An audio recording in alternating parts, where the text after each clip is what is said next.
ইন্নামাল মুমিনুনা আল্লাযীনা ইযা যুকিরাল্লাহু ওয়াজিলাত কুলুবুহুম ইযা যুকিরাল্লাহ। আল্লাহ রাব্বুল আলামিন বলেন, মুমিনদের এক নাম্বার বৈশিষ্ট্য, এক নাম্বার গুণ হলো ওই ব্যক্তি মুমিন যিনি আল্লাহ তাআলার কথা শোনা মাত্রই, আল্লাহ তাআলার স্মরণের কথা শোনা মাত্রই, আল্লাহ তাআলার ধ্বনি শোনা মাত্রই, মহান রবের কথা শোনা মাত্রই অন্তরের ভিতরে ভয়ভীতি সৃষ্টি হয়ে যায়। আল্লাহর কথা শোনা মাত্রই যে বান্দার মনের ভিতরে ভয় সৃষ্টি হয় যে মহান রবের কথা স্মরণ করা হয়েছে, মহান রবের কথা বলা হয়েছে, রবের কথা বলা হয়েছে।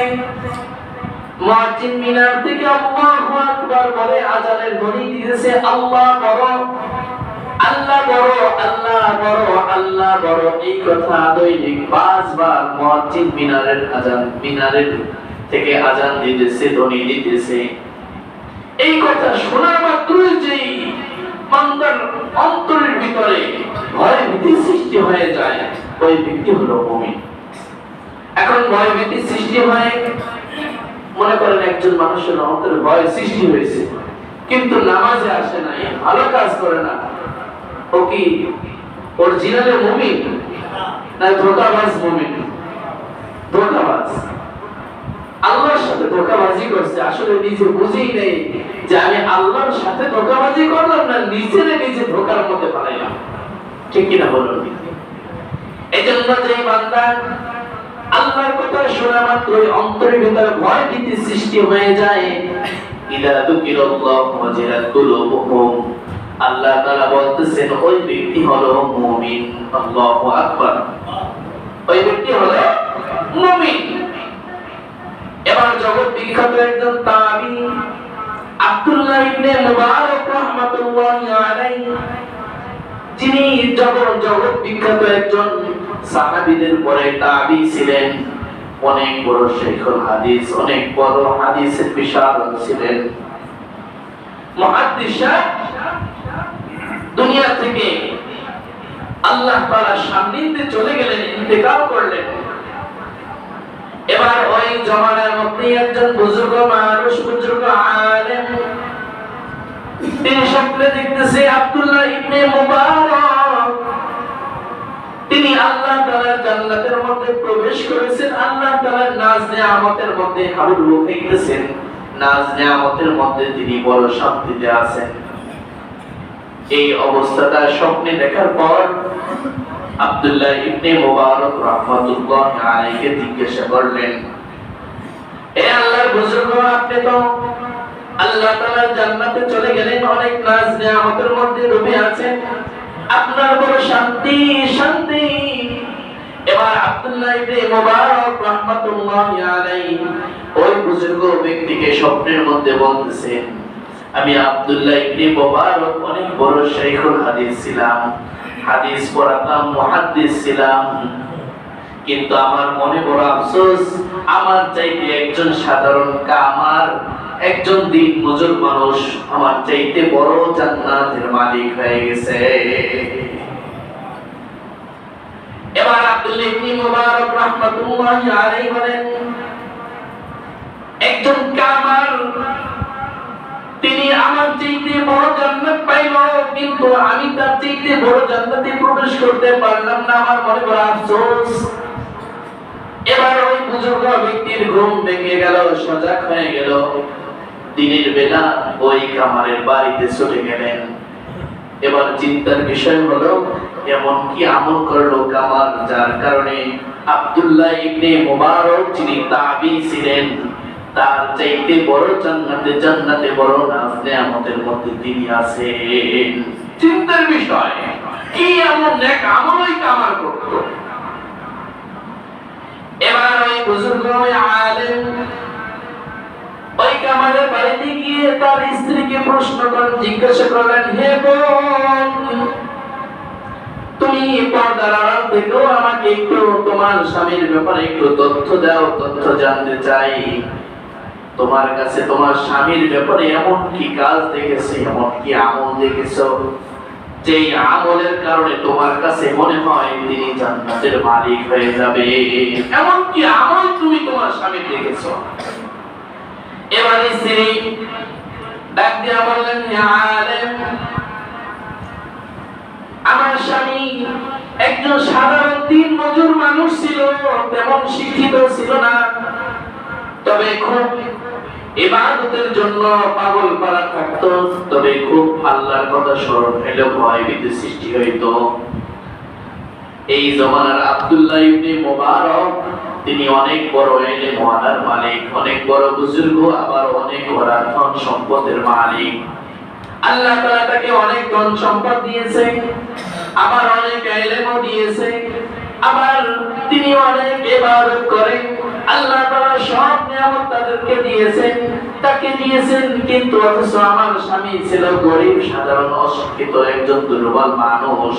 আব্দুল্লাহ ইবনে মুবারক রাহমাতুল্লাহি আলাইহি যখন রাত্রিবেলা ছাদের মধ্যে প্রচন্ড গরমের মধ্যে যখন ঘরে না থেকে ছাদের মধ্যে গিয়ে ঘরের ছাদের মধ্যে গিয়ে নামাজ পড়তে ইবাদত করত, আর আমার স্বামী রাত্রিবেলা যখন কামারের দাবটির কাজ করত হাতুড়ি দিয়ে, আর যখন আব্দুল্লাহ ইবনে মুবারকের দিকে তাকাইতো আর দেখে তার নজর পড়তো, আর তিনি আফসোস করত, আল্লাহ তোমার কি বন্টন, তোমার কি লীলা খেলা, তোমার কি ইনসাফ, তুমি একজনকে কত বাদশাহী দিলা, একজনকে কত শান্তি দিলা, কত সম্মান দিলা, কত ধন সম্পদ দিলা, ইবাদত করার সুযোগ দিলা, আর আমি গরীব, ইবাদত করতে পারি না, তোমাকেও ডাকতে পারি না, কারণ অভাব অভাব অভাব, এজন্য তোমার ন্যায় কাজ ঠিকমতো করতে পারি না।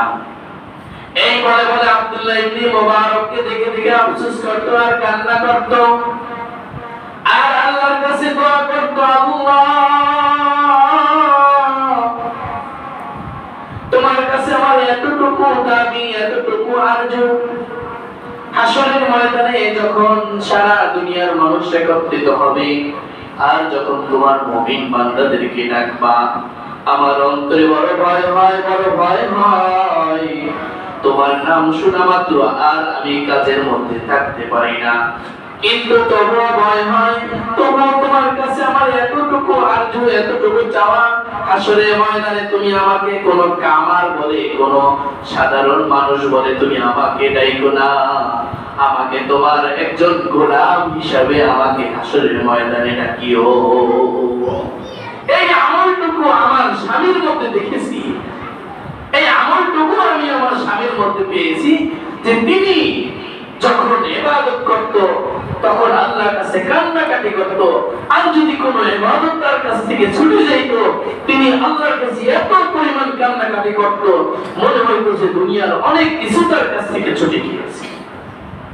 শুধু তাই নয়, আমার স্বামীর ভিতরে আরো একটি আমল দেখেছি,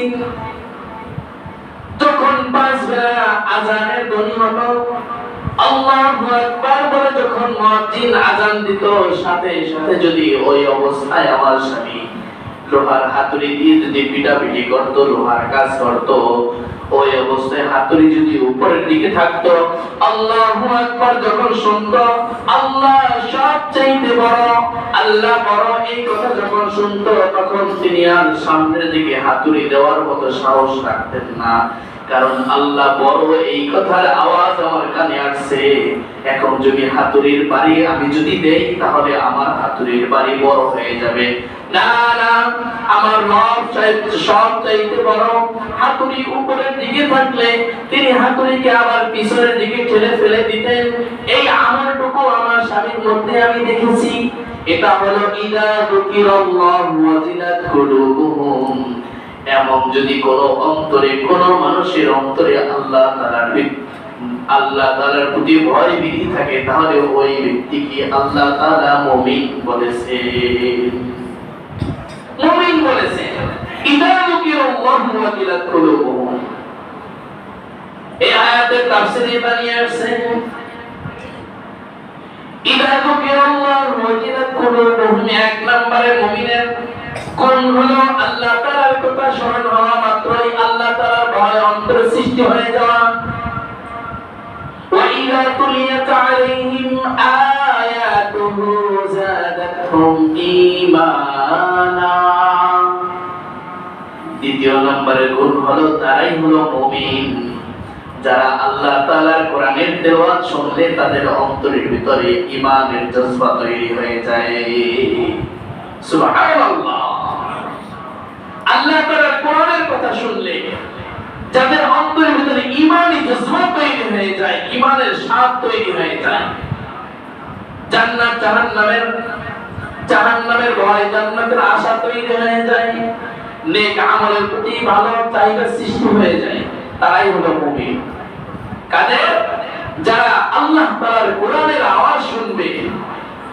দেশের ভিতরে এমন হয় আল্লাহ তাআলার ধ্বনি বন্ধ করে তারপরে ক্রিকেটের আওয়াজ চালু করা হয়, এমন একটা সময় গিয়েছে, ঠিক কিনা বলুন?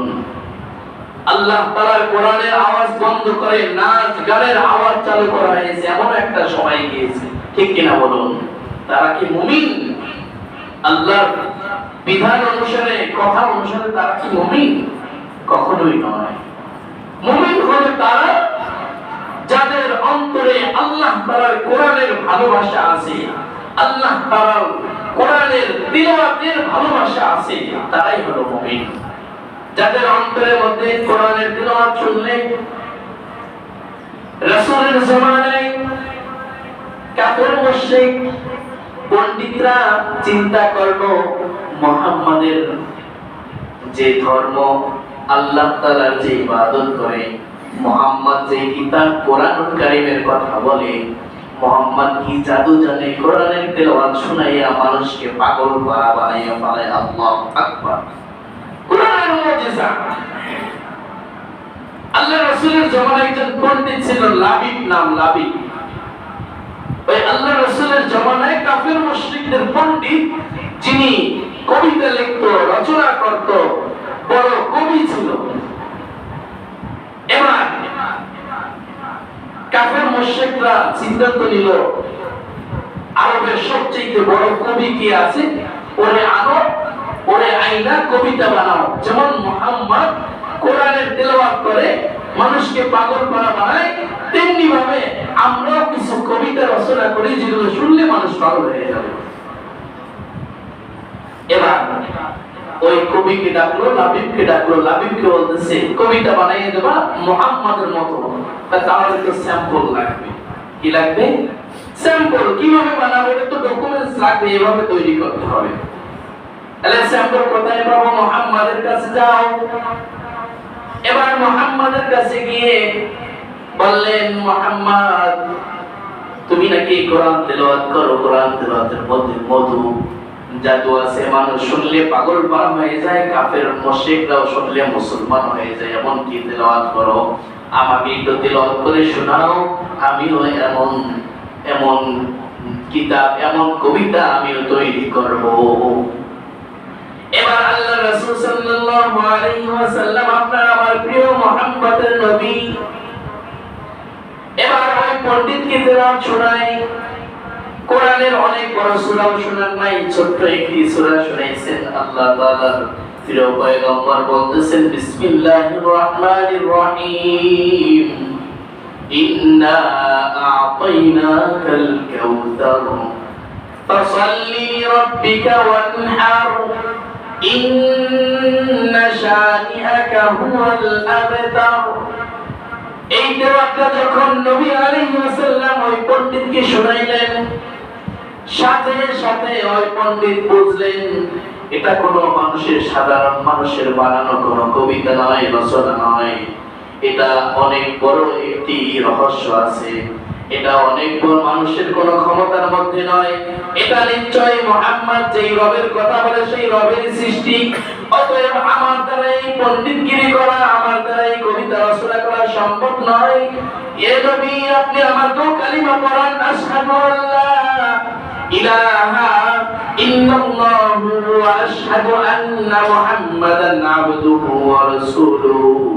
পণ্ডিত গেছে তেলাওয়াত শুইনা তেলাওয়াত বানাইতে, কিন্তু পণ্ডিত তিলাওয়াত শুনে মুসলমান হয়ে ফিরে আসছে। আল্লাহু আকবার। তিলাওয়াতের কি মুজিজা, কোরআনের মুজিজা।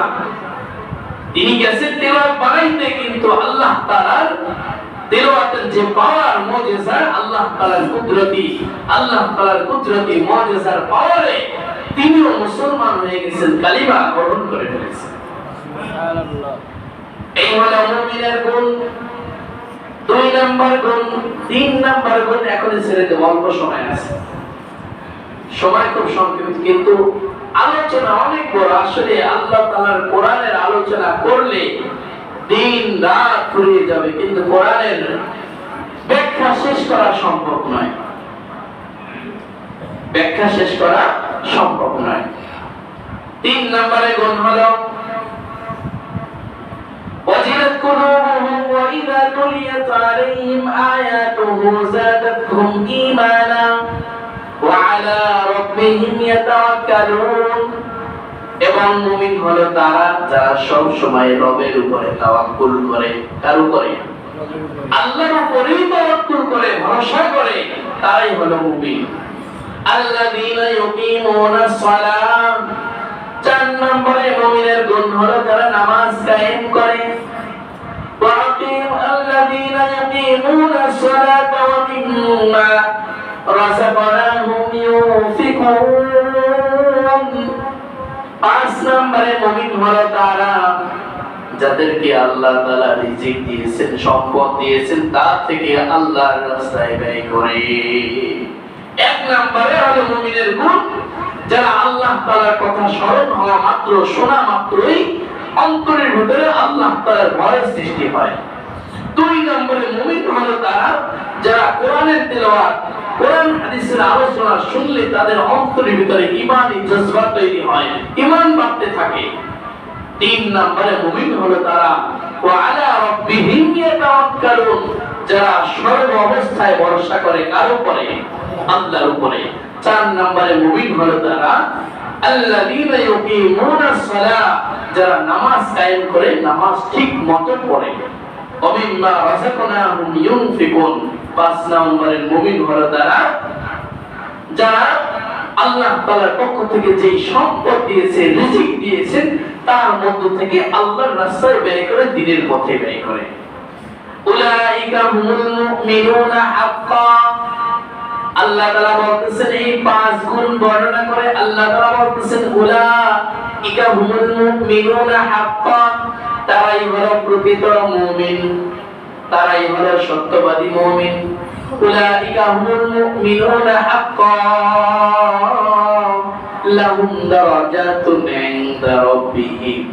আল্লাহ তাআলা তাদেরকে সম্মানের উচ্চ মর্যাদা দান করবে। আল্লাহু আকবার। আল্লাহ তাআলা এই সব মুমিন, তারা সত্য